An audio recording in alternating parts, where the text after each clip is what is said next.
¿Cómo crear un atajo para smartphone Android? Usted puede escanear este código QR. También puede abrir Chrome y accesar a gps.alinea.com.do. Una vez allí, acceda al menú de Chrome, que son los tres puntos que están en la parte derecha superior. Cuando se despliegue el menú, busque la opción Instalar aplicación y dele clic. Cuando le aparezca la ventana de confirmación, dele a clic a instalar. Empieza el proceso de instalación.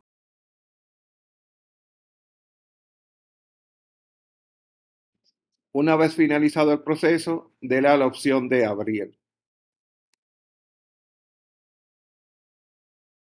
Introduzca su usuario y contraseña y así podrá visualizar sus dispositivos.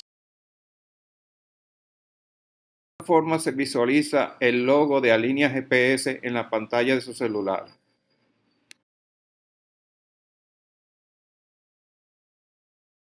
Alinea GPS, contacto local, alcance mundial.